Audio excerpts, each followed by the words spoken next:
Hello. So I remember it like it was yesterday. I was 28 years old, and I was frustrated because I had spent 10 years on this career, and it was going nowhere. I was so committed, I had a plan, I was a hard worker, and I was frustrated because, number one, I wanted to be at a different spot by this time. I wanted to have more media exposure and more popularity. And I was also frustrated because I wasn't making any money. And all my friends were making money, and they were buying houses and getting married, and they had nice cars and stuff, and they went on vacation. And I was just frustrated overall because 10 years of my life here, and nothing is happening. So I wanted to do something about it because I knew in my heart that being self-employed was the only thing I could do. I knew that. And so I sought out coaches, mentors, took online courses and trainings. And every single one of them kept pointing back to one thing: passion. You've got to focus on your passion. And if you don't know what your passion is, you have to figure it out. Well, I felt really frustrated because I knew what my passion was. And I've been putting passion into this for 10 years. So what was the problem? At that point, I said, maybe I need some new people in my life. And I decided to do something that I've been doing since then, is finding people to mentor me and coach me who are far above my level. I found one mentor who took his insurance business making $400,000 a year to $5 million a year.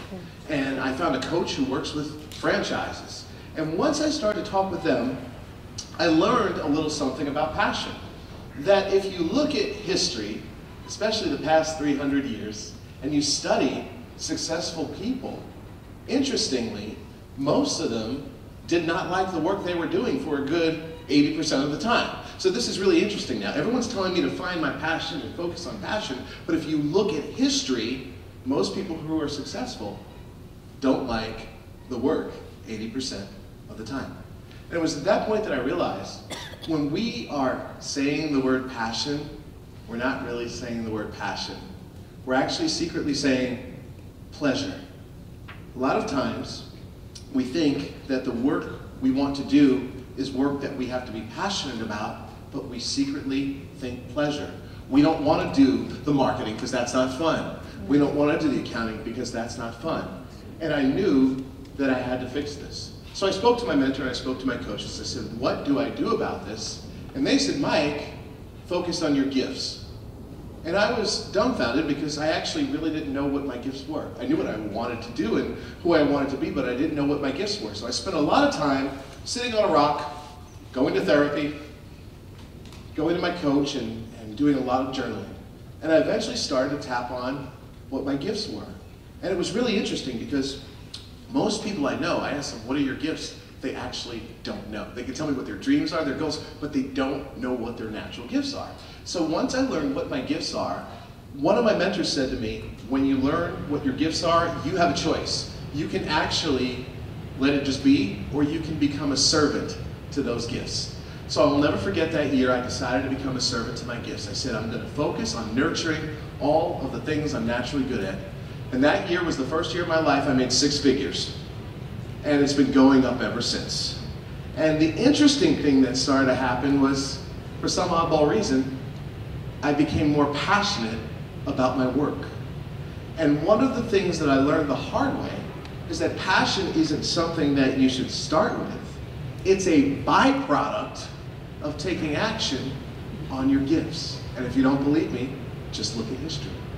And I wanted to share with you, I actually carry my gifts with me in my wallet. So when I'm having a bad day, my depression's acting up, or I'm just frustrated with a client, I can remind myself what my gifts are. And I keep them on a little index card, and I wanted to read them to you. And I actually I listed my 5 gifts. I only have 5 gifts in this world. And I'm going to share with you what I love to do by expressing each gift. Gift number 1 is playing drums. I'm a drummer. I love to close my eyes and have a musical conversation with someone when I play drums. I love doing that. Number 2, I have the gift of speaking. I love to express energy on stage and connect with my audience, and thank you for letting me share that gift with you right now. And number 3, I love acting. I love to be the character. And number 4, this is going to be really interesting. My mental health challenges. For so many years I thought they were a liability, but I actually learned they are a gift. Because when I work with my mental health challenges, I get to discover myself and share that with the world. And finally, my favorite gift of all is being present with people. I love to just look in someone's eyes and see their humanity. And when I get to do that, it really, really changes my life. And so I want to challenge you all right now. I actually gave you all an index card on your seat, because I want you to leave here today reflecting on what your real gifts are. And so what I'd like you to do for a moment here, just very, very quickly, is to close your eyes. But before you close your eyes, here's what I want you to think about. What are 1 to 3 things that you are naturally good at? Maybe they're things that you don't even like about yourself, but you're just naturally good at. And another thing you can ask yourself is, what is it that you do that when you do it, you just lose track of time and just do your thing? So I'd like you to just take about a minute to close your eyes and think about that.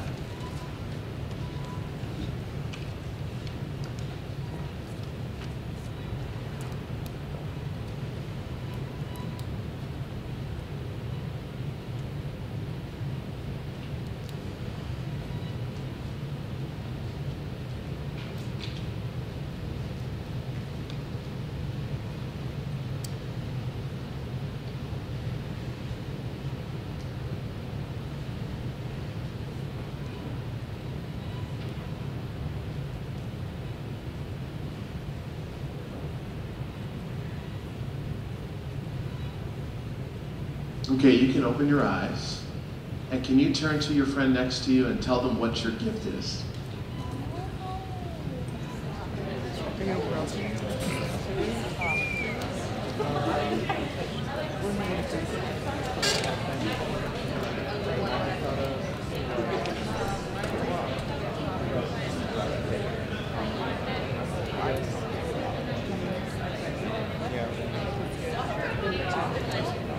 I like this. You all look so happy now, sharing about your gifts.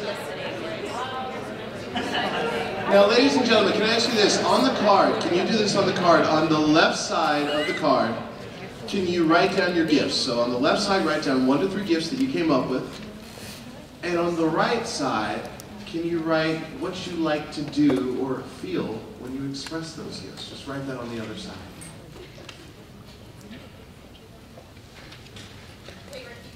So on the left side of the card, write your gifts, 1, 2, 3, and then on the right side, what you enjoy doing while expressing that gift, or what you enjoy feeling.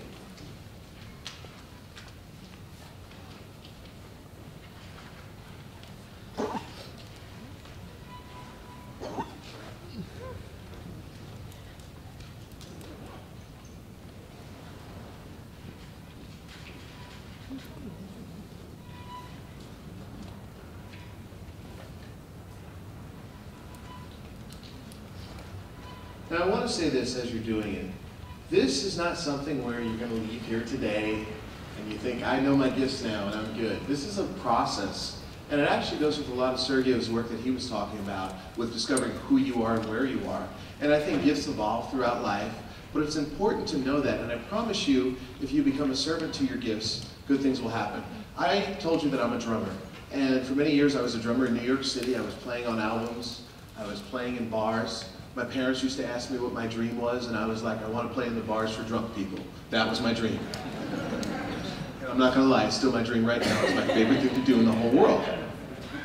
But I also realized that I have a gift for group drumming, and I eventually started to come into corporate America and work with teams and get adults playing the drums, and they get real sweaty, and they make noise, and they give me a hug, and they give me a paycheck. Like, that's my job. I love it. And so, in the spirit of sharing gifts, I actually wanted to take this opportunity right now to share that gift with you. I actually shipped a bunch of percussion here so we could have a little jam session before we finish the conference.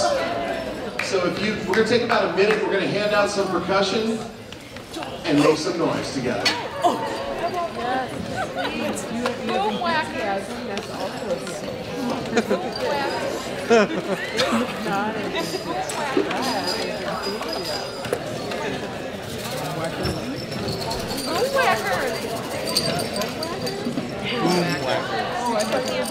I love it because I've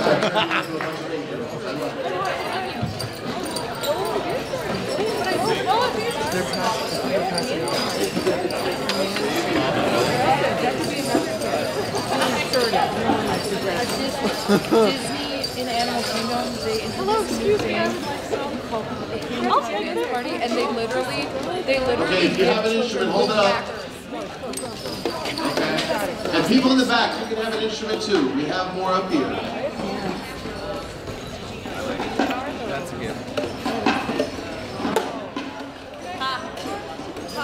Please? Yes.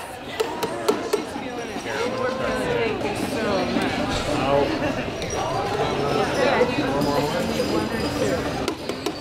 You need any love amount. this. We are going to shake this place. We're going to get ourselves kicked out so they never want us back.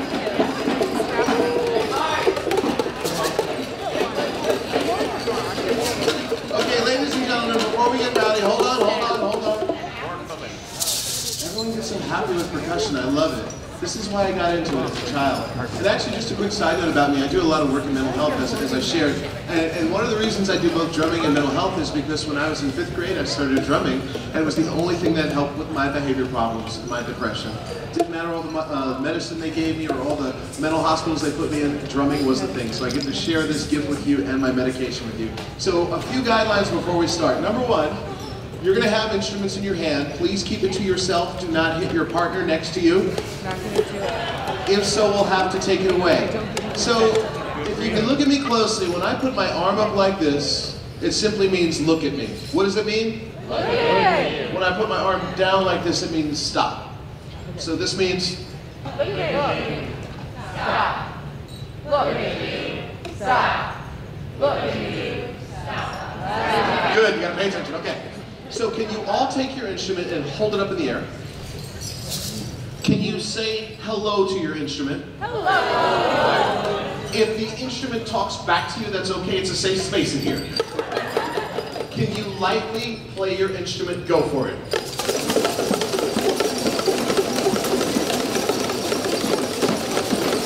Keep going.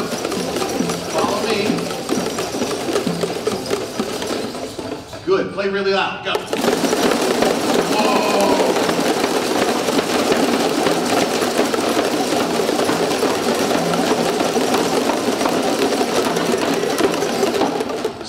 Quickly how we're going to become a drum band with several hundred people right here. Please say hello to my friend, the cowbell. Say hi to the cowbell. And the cowbell, notice I have all this percussion, but nobody gets the cowbell but me, okay? You don't want to give people a cowbell, it's not a good thing. So here's the idea, I'm going to play the cowbell, and I'd like you all to listen and see if we can all sound like one drum together. Can we do that?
Rumble for yourselves. So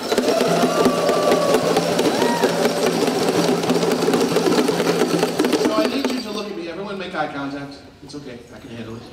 Just stare at me. Can you say, I love to make art? Can you say it like this? I love to make art. I love to smile. Make art.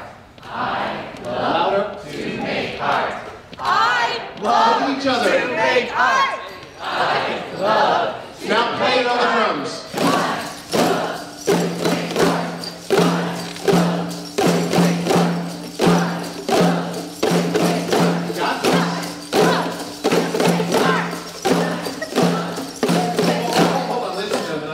When you go to sleep tonight, you're going to hear this in your heads, and I'm sorry.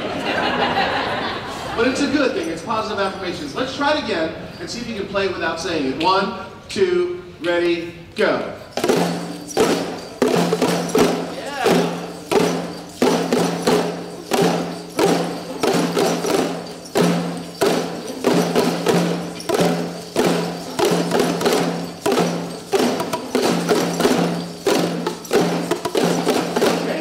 Challenge you more. Can you say, I will use my gifts, to make money. I will use my gifts to make money. I will use my gifts to make money. Louder, like you mean it. I will use my gifts to make money. Louder. I will use my gifts. Yeah. Ready? Now play it.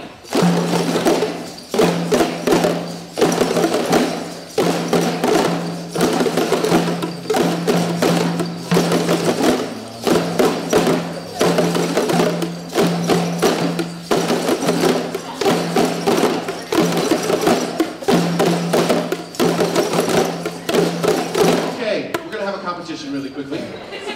We're going to have team number 1 over here. Hi, team number 1. Come on, and we're going to have team number 2 over here. Okay, team number 1, you're going to play I love to make art. And team number 2, I will use my gifts to make money. So for those of you that don't know music, sometimes we do this in music. We put 2 rhythms together, and one of 2 things happens. If we do it well, it creates a 3rd rhythm that's cooler than each one individually, or it creates a hot mess, and that's okay too. But either way, we're going to have some fun. So let's start with team number 1. I love.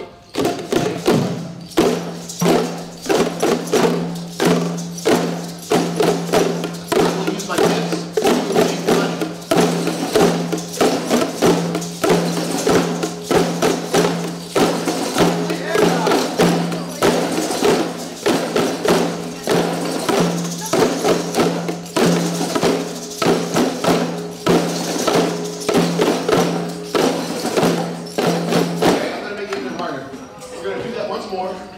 And when I say switch, now it became a workshop.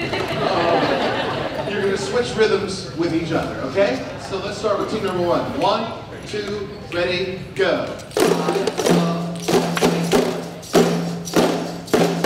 Start switching up.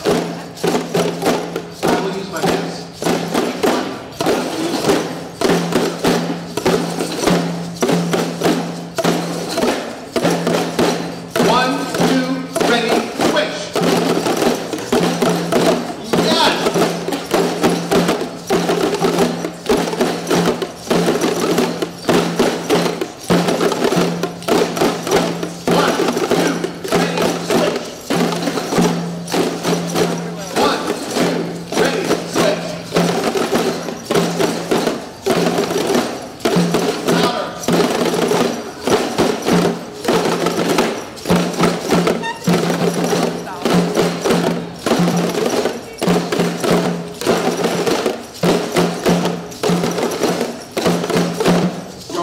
You sound great.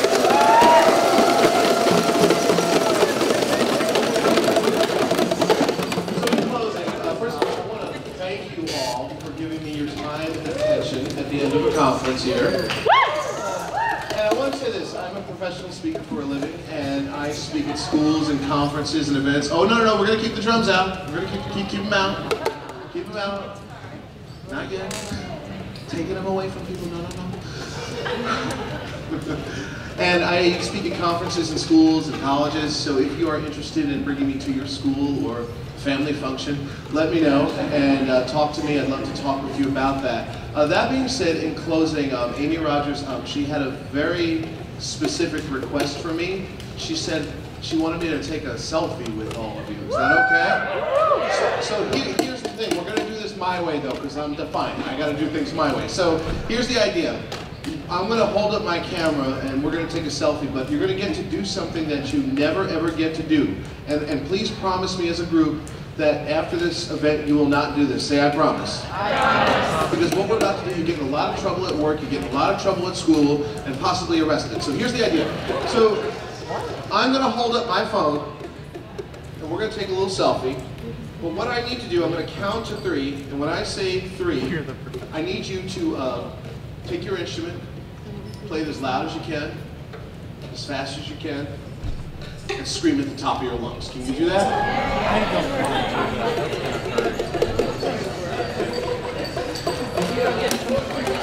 Not yet, so let's start with complete silence. Let's see if we can do this. Complete silence. 1,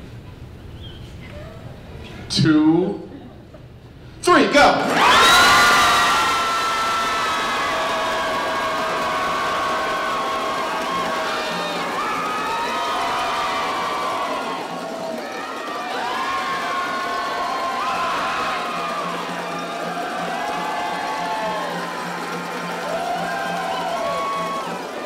Thank you all for being here today. I'm going to hand it over to Amy.